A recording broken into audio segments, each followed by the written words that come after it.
Les podcasts du Figaro. Hortense Bourgois, bonjour. Bonjour Quentin.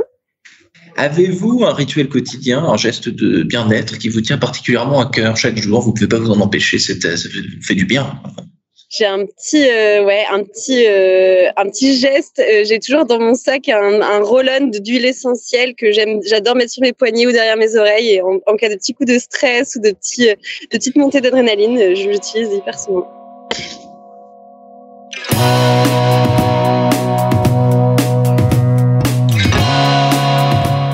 Bonjour à tous et bienvenue au Talk Décideur du Figaro en visio avec aujourd'hui sur mon écran et j'espère aussi sur le vôtre, sinon ça n'a pas grand intérêt, Hortense Bourgois, fondatrice de Baya, une marque française dont la spécialité est le tapis de yoga, la spécialité initiale. Toutefois, donc vous avez monté cette boîte en 2016, donc il y a déjà 6 ans.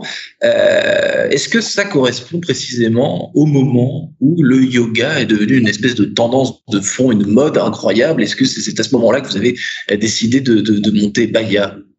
Ça coïncide plus ou moins, ouais, effectivement.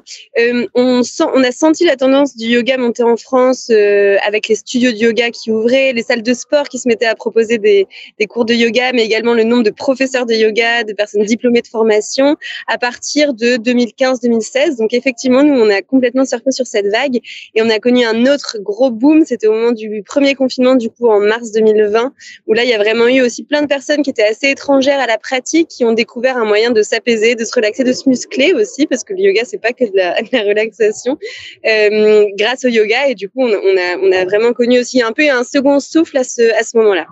Donc la crise sanitaire, vous faites partie plutôt des activités, des entreprises qui ont pas profité, mais disons qui se sont sortis favorablement de cette crise. Pour vous, c'était peut-être pas une délivrance, mais du moins ça vous a permis d'attraper, d'attirer des clients qui n'en seraient pas forcément devenus. Je pense que ça a permis aussi surtout de démocratiser un peu les bienfaits du yoga, alors qu'avant il y avait peut-être une cible un peu caricaturale de la yogi parisienne qui a passé un peu de temps en Inde, qui est super souple, qui arrive à faire plein de choses.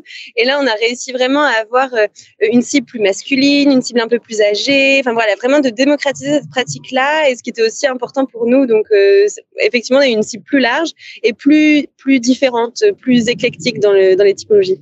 Alors vous parlez de caricature et c'est effectivement, enfin à juste titre, c'est-à-dire qu'on entend yoga, on imagine tout de suite quelque chose.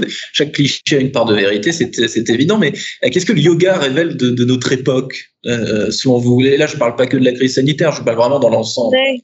Je pense que ça révèle le besoin de prendre du temps pour soi, de déconnecter, de ralentir. Et on dit quand même que le stress, c'est le grand mal de notre siècle. Et je pense que le yoga, en proposant des vraies options super simples parfois, qui vont juste être sur de la respiration, sur quelques postures très simples, permettent d'avoir cette reconnexion à son corps, à soi, à sa respiration. Et pour ça, c'est vraiment un outil du quotidien qui est extraordinaire parce qu'on n'a pas besoin de faire 1 heure forcément de yoga tous les jours pour en ressentir les bienfaits. Vous avez évoqué tout à l'heure donc rapidement les aficionados, les gens un peu plus défiants, les sceptiques. En gros, le yoga aujourd'hui, qui pratique le yoga? Par essence, le bobo parisien, on a compris, machin. Mais essayons de voir. Plutôt la bobo parisienne. Oui, pardon. Ouais, alors on a vraiment différentes typologies de personnes, effectivement. Donc on a le cœur de cible dont on a parlé. On a de plus en plus d'hommes. Il y a maintenant quasiment 25% des personnes qui pratiquent le yoga qui sont des hommes. Donc c'est aussi intéressant parce qu'on se rend compte que dans la cible, alors c'est souvent des yogas un peu plus sportifs, par exemple dans les cours de hot yoga, donc de yoga chaud, dans une salle chauffée à 40 degrés, il y a souvent quasiment moitié hommes-femmes. Il y a également quasiment, en gros, quasiment 3 à 4 millions de Français qui se sont mis au yoga récemment. Donc, il y a aussi un gros public de débutants. Et là, donc, dans ces débutants-là, on va avoir des personnes un peu plus seniors qui vont retrouver, grâce au yoga, une souplesse, une flexibilité qui est hyper intéressante. On va retrouver aussi les femmes enceintes. C'est un moment aussi où on a un rapport à son corps qui est assez différent pendant la grossesse. Donc, on a aussi cette cible-là. Et enfin, la cible étudiante aussi, qui, avec le stress et aussi des petits moyens, qui va pouvoir pratiquer assez facilement chez elle. Ouais. Est-ce que justement, Hortense Bourgois, vous pouvez m'expliquer pourquoi la démocratisation de quelque chose va généralement avec la consommation de masse? Vous vendez des tapis, disons assez personnalisables, qui ont une vraie singularité. Pourquoi est-ce que les personnes qui pratiquent le yoga, qui sont de plus en plus nombreuses, semble-t-il, vont se tourner vers vos produits et pas vers le tapis tout simple de chez Decathlon qui coûte 5 €, quoi?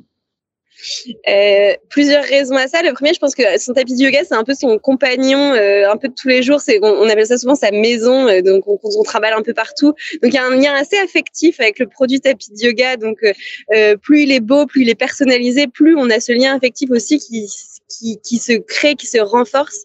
Et aussi, nous, on a des engagements notamment sur la production de nos produits, sur l'aspect aussi créatif qu'il y a derrière tous nos produits et tous les tapis, mais aussi les coussins de méditation, les bolsters qu'on utilise, qui sont hyper différenciants et qui nous permettent d'avoir vraiment une place un peu à part entière dans ce nouveau marché-là. Et vous m'avez dit, Hortense Bourgois, en off, avant qu'on débute l'interview, vous étiez à l'événement Maison et Objets. Qu'est-ce qui explique votre présence, en fait, à la conférence Maison et Objets? C'est-à-dire que le tapis de yoga est par essence un produit de la maison, de décoration, fait partie du... Exactement, d'un univers aussi bien-être assez large. Ça en devient aussi un élément de la vie un peu quotidienne de tous les jours.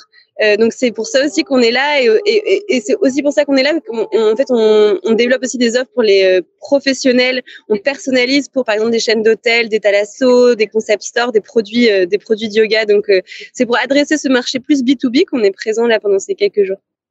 Et le marché justement, donc le produit phare c'est le tapis, mais très vite. Dans un business model, un seul produit, enfin pas forcément, remarquez, mais est-ce que vous avez l'ambition de développer une gamme de produits ou alors de vous concentrer uniquement là-dessus? Comment est-ce que vous voyez la suite, Hortense Bourgois? Alors aujourd'hui, on est vraiment connu depuis 5 ans sur vraiment nos tapis de yoga. On a également du coup capitalisé sur cette expertise en créant des produits complémentaires, des accessoires, donc les coussins de méditation, des bolsters. Depuis 2 ans, on a également notre ligne d'activewear, donc des vêtements de yoga, leggings, brassières. Tout avec nos gros standards d'éco-responsabilité dans le sourcing. Et on a depuis 1 an également un studio de cours en ligne où on fait des parcours du coup de yoga accessibles aux débutants, mais pas que, avec l'idée vraiment d'accompagner nos clients, pas que sur la partie produit, mais également sur la partie service et expérience. Entendu. Dernière question. J'ai noté sur votre CV, Hortense Bourgois, que vous aviez de l'appétit pour des expériences à l'étranger. Je crois, pour les causes humanitaires. Est-ce que c'est quelque chose que vous retrouvez aussi dans votre vie d'entrepreneuse aujourd'hui? Est-ce que ces expériences à l'étranger ont nourri ce que vous faites aujourd'hui? Ouais, je pense que ça nourrit toujours d'une manière ou d'une autre un parcours. Moi, j'ai découvert le yoga quand j'étais en échange en Afrique du Sud, donc forcément, ça a été un gros marqueur. J'ai aussi pas mal voyagé en Inde. C'est le stéréotype de tout à l'heure, mais du coup, je coche un peu cette case-là. Et je pense qu'avec Agnès, qui est mon associée, on a aussi des fortes valeurs notamment autour de la production de nos produits, de l'atmosphère qu'on met dans l'équipe.